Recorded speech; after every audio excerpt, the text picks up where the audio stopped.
नमो नमः साथियों।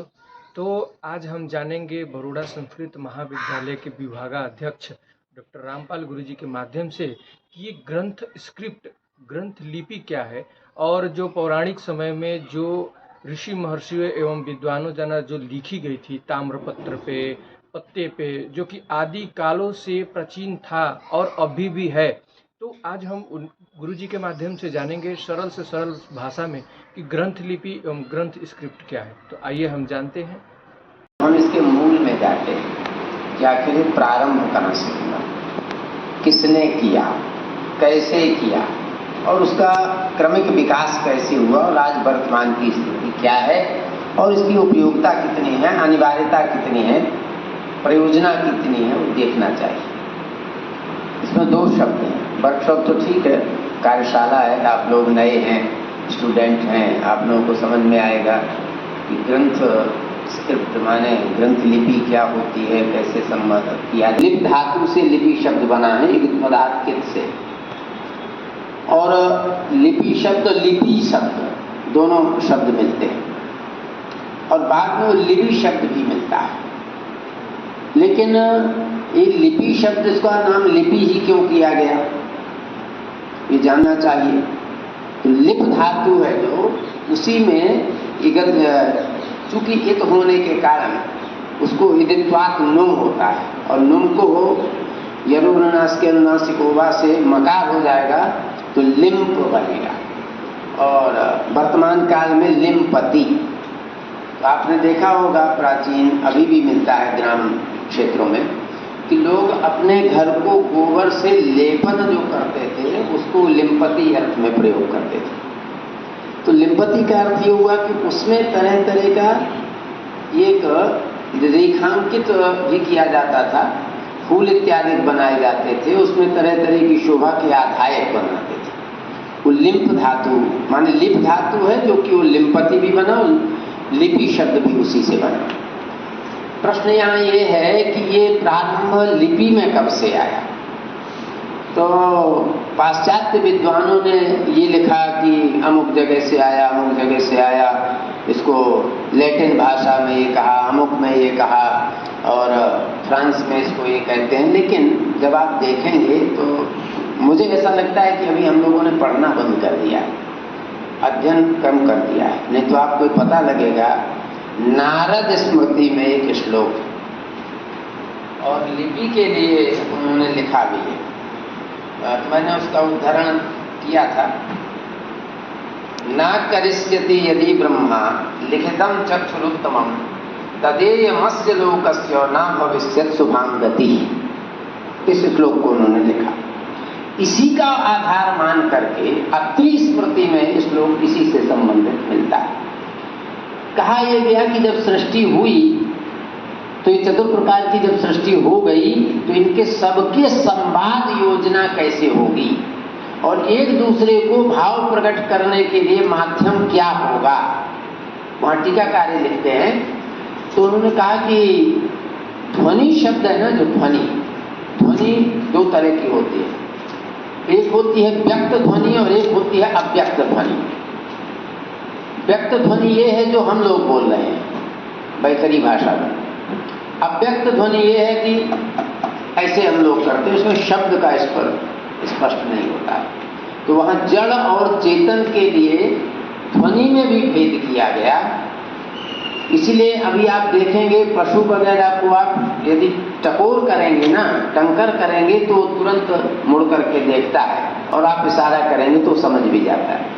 लेकिन मानवीय प्रक्रिया में यही संवाद योजना आगे कैसे बताई जाए, तो अक्षर विन्यास उसका किया गया।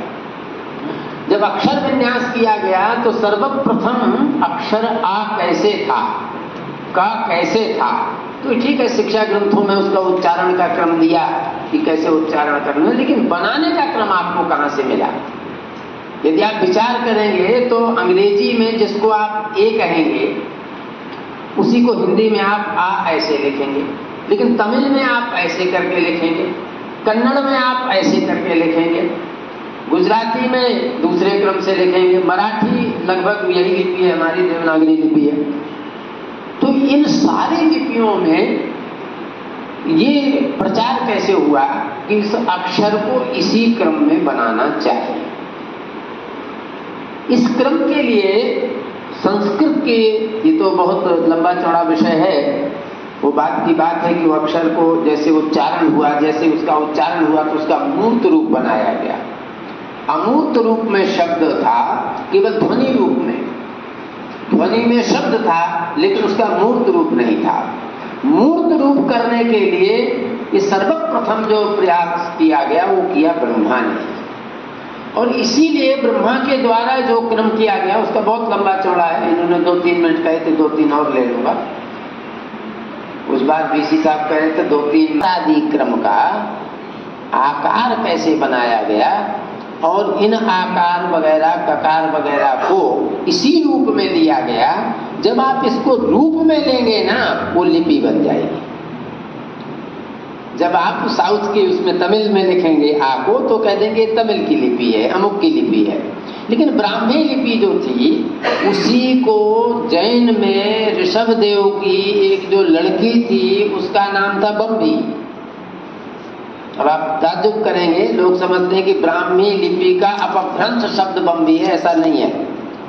गुणादर्श में देखेंगे आप, ललित विस्तर के बौद्ध ग्रंथ में, ललित विस्तर में 67 प्रकार की लिपियों का वर्णन मिलता है।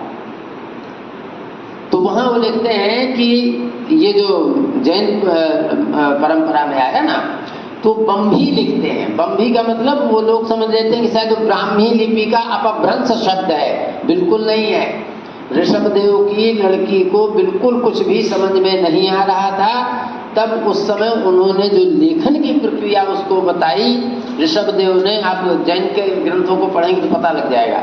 तो उन्होंने कहा कि ये हमारी लिपि है, इसका नाम बम्भी लिपि होगा। ब्राह्मी लिपि का अपभ्रंश नहीं समझना चाहिए। एक बात, ब्राह्मी लिपि हमारे यहाँ जो दी है वो इसी क्रम में दी है। आगे चल के वो खरोष्ठी है, तमिल, सबसे प्राचीन लिपि इसियों में तमिल भाषा की भी मानते हैं, कन्नड़ में भी मानते हैं, उसमें बहुत है। गौरी शंकर ओझा जी ने लिपि पर एक बहुत बढ़िया पुस्तक लिखी है, वो मराठी में है। वो आपके ओरिएंटल व्याकरण स्क्रिप्ट का आपको जो यहाँ वर्कशॉप करके आपको ज्ञान प्रदान किया जाएगा, वो आपके जीवन में बहुत लाभकारी होगा, आपके ज्ञान वर्धन में वो बहुत सहयोगी होगा।